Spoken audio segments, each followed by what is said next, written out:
I've recently finished my painting English Garden. I wanted to record this painting from start to finish so I can explain a bit more about the detail that goes into my work and the process behind it. Hope you like it, and please feel free to comment below.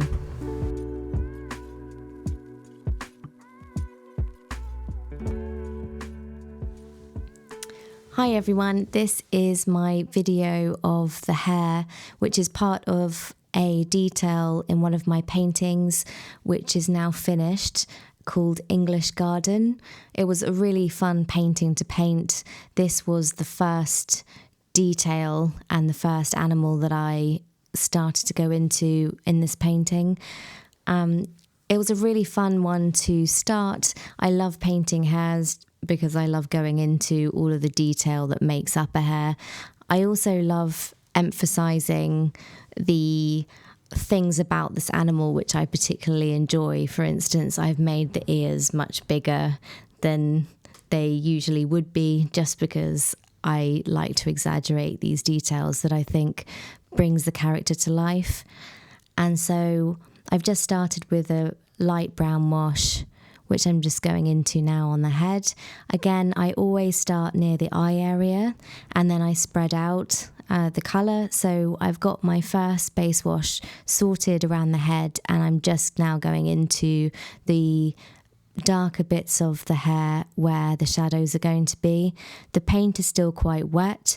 The paper is not. I don't work with wet paper. I feel that I like to have a bit more control over the paint when I'm painting. So I usually start with quite a lot of pigment on the brush, and as I go along, I add more and more water to my wash, which just makes it spread out around the page, and that's how I work. I'm using my silver brush series for this painting, along with several others, which I will list as a link below for everyone who is interested to see what I'm using. And now I'm just working into the eye area. Again, as I've commented on several videos, I love painting the eyes of the animals. I think that they are such crucial details to any study. If you get the eyes right, the rest of the painting will follow suit. And I really feel like the eyes are an integral part, and they're so detailed. If you observe any animal's eyes, they vary so much, and it's always quite a fun part of the painting to observe and to add a little bit of imagination to these incredible animals. And so now I'm looking at the inside of the ear, which is a slightly more reddy colour, so I've added some red to the brown, and I'm looking and I'm thinking when I'm doing this of the light that is going to be shining through. This is a completely separate part of the hair, so it is not covered in fur. It is quite thin skin, and so the light will very much be coming through this surface, and so I have that in mind when I'm doing this initial layer here. Again, I'm using reference. I take my reference a lot from Pinterest and also Unsplash. I have several references in front of me, and what I end up using is usually an amalgamation of all of the parts of the hair that I think is fun to use. And so it's a complete mix again of observation and imagination, which excites me when I'm working. It's what my work is really about, whether it's a subject or the composition of the work. And so now I'm just with my size 10 silver brush, which is squirrel hair. I'm just now again going over the lighter parts of the wash with some dark, just to add that shadow, which is slowly starting to bring out the shape of the face. And I'm doing this quite lightly. It's a sort of medium wash that I'm using, and I'm spreading that colour out as I go as well, so it's not too overwhelming.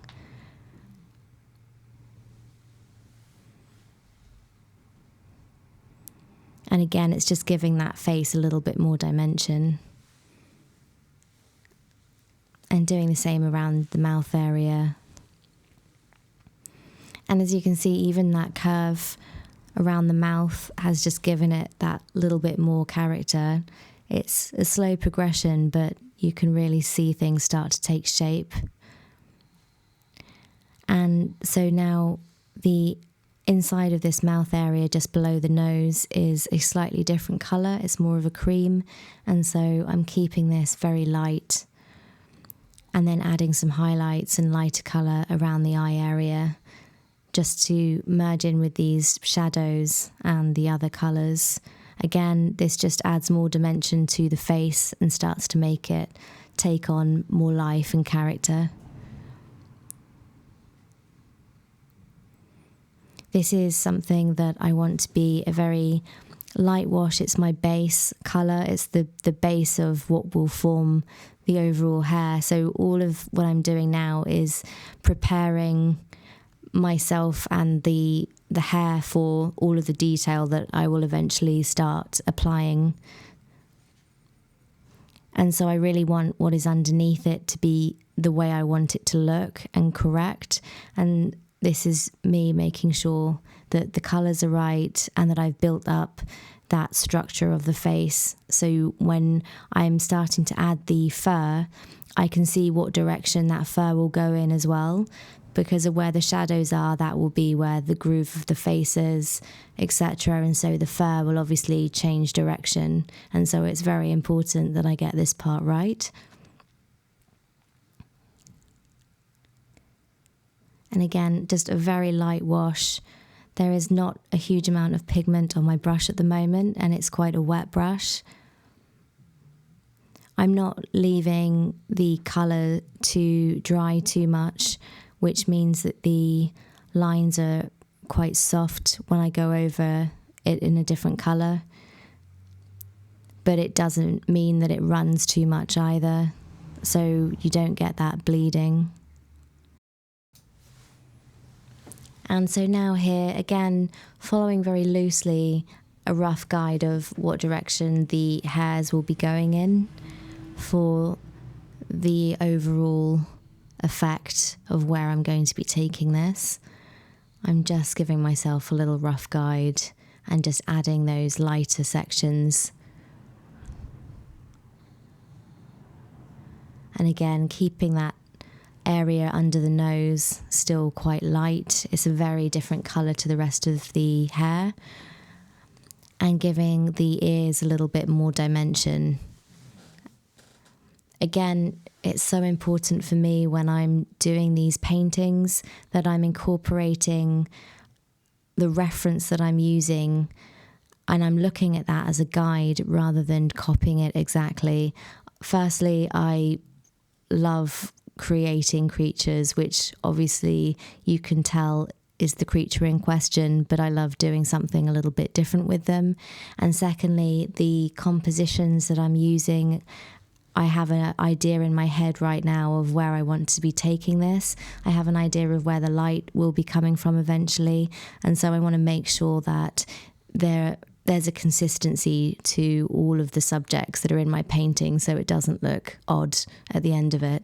And if I'm copying from a photo and using the light and where the light is falling on the object in that photo, it will look quite odd when it's all finished. And so now just adding another layer to the inside of the ear, just softening those colours slightly. I'm using the same colour for the ear when I'm going over some of the red as I am with the rest of the body now, and just making sure that there is a consistency and a flow to the whole of the hair. And so all of the colours in the body I will echo in little sections of the face and the ears, just for harmony. And now I've changed my colour slightly. I'm using more of an orangey brown. This is actually one of my favourite colours to use. I will put a link to this in the description and where you can find this. It's actually a Daniel Smith colour, but you can mix this with an orange and a brown quite easily as well. But just for consistency, and the fact that I use it so much, I have this colour. And so now I'm just very loosely and lightly going over with the size 10 silver brush just over the body. The body I'm actually going to keep quite loose in comparison with what I'm going to do with the face and neck and the ears. I'm intending to go into quite a lot of detail around the face, but I want to just keep a nice flow and a bit of energy around the hair, which isn't too overdone. So I'll show you what I mean by that as I go on. But at the moment, I'm just, again, adding in a little bit more shadow, especially around the eye area and underneath the head and neck.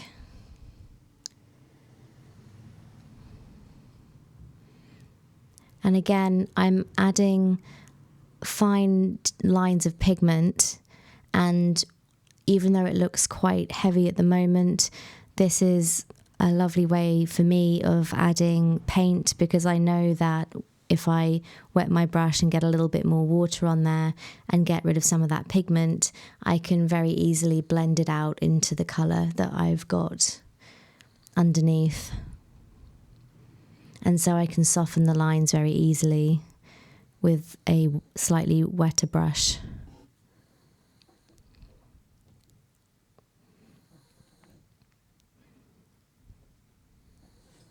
So again, going back into the shadows of the ear, the first process of just getting all of these base colours in is quite time consuming, but it really does pay off in the end, because as soon as I start applying all of the details, the fact that I've primed the surface and spent time on this really works, and I think it's part of the success of the overall look and the outcome of how this will be in the end. And so at the moment, I'm just going to repeat a lot of what I've done with the other ear. This one is slightly different because it's in a different direction. And so I've split the colours here. One where it's going to be covered in fur, which is the slightly darker brown colour that I've used on the other side. And what I'm working into now, which is more red, is where the light will be shining through the skin of the ear. And so that's why there are two split colours. And again, just blending with water, just to soften that harsh line between the two colours. And then using some of that colour from the ear and going over it, again with my size 10 brush. And as I've said in other videos, I love this brush because it allows me to put a lot of water onto my brush and pigment onto my brush and go over quite an extensive surface area of the study I'm doing, but it keeps its shape so well that I can do details like I'm doing at the moment with the eye, and it holds the colour so well, and it allows me to get that really fine detail.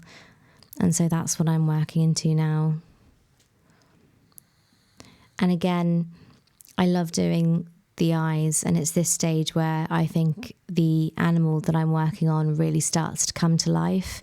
And so it's quite an exciting process, this part of creating. And again, I'm not rushing this. I'm being quite careful with my brush because I am using a much darker colour and mixing with black on this part, and I really don't want that to bleed into other areas of the eye. The paint now is pretty much dry, and so there isn't much danger of that if it does hit a surface, but I am very careful around this bit. And obviously I've left a tiny bit of white around the eye just where the reflections will be, and again it just makes the eye take more of a spherical shape. And then adding a little bit of that colour, the same colour, not going back for more of a darker brown, just where I want to emphasise the mouth and nose.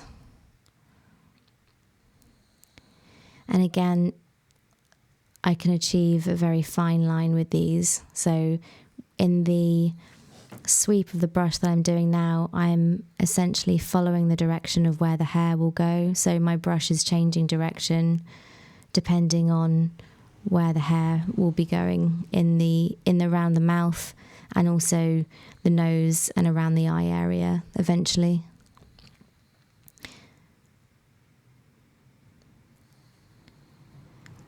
And again, it looks like it's quite an intense contrast at the moment, but the black around the nose and the mouth can be very easily softened with water.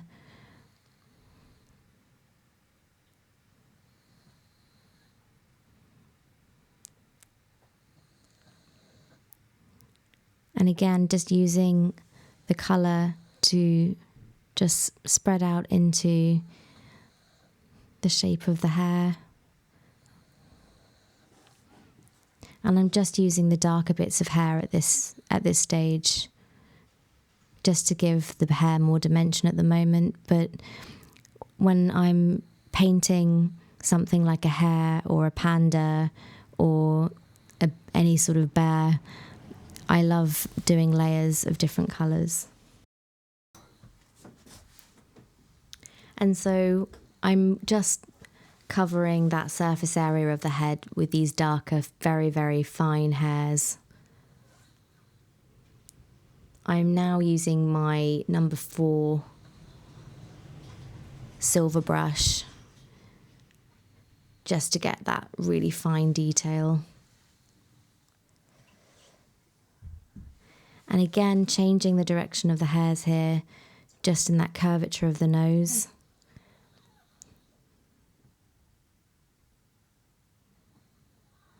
It's small details like this, but it does bring the face to life a little bit more. And the finer the strokes, I think the more effective the overall look is.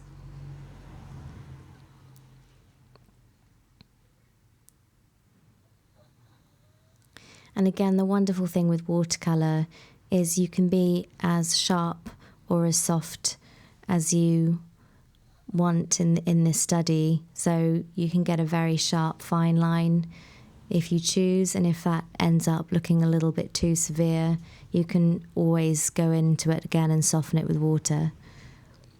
And so now I'm just adding, again, that little reflection of the eye, just to make the eyes really stand out and have an expression. And I'm looking at the moment at the reference that I'm trying to use, as well as thinking about the rest of my painting and where the light is going to be. And I'm just going over these little highlights now. Now, the white looks a little bit severe at the moment, but I always do a layer of white like this where I can put a wash over the top. This is great because it means that these fine lines and details of the white show through, but it just knocks back that harshness. And so I'm just leaving that part to dry and then doing the ears until I can just soften that face a little bit.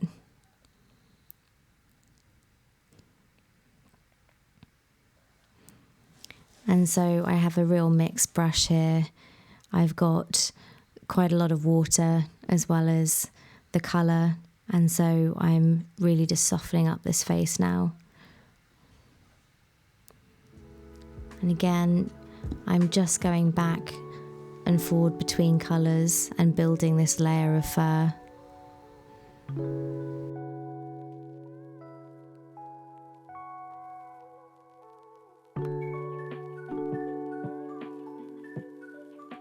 For the full-length video, where you will be able to see more of the details of this painting, follow the link to my Patreon in the description below, where there will also be weekly updates and more demonstrations.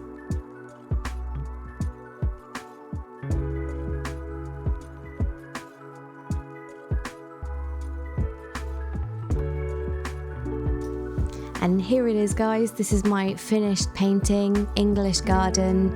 You can see the full thing on my website. as well, and I really hope you enjoyed this video.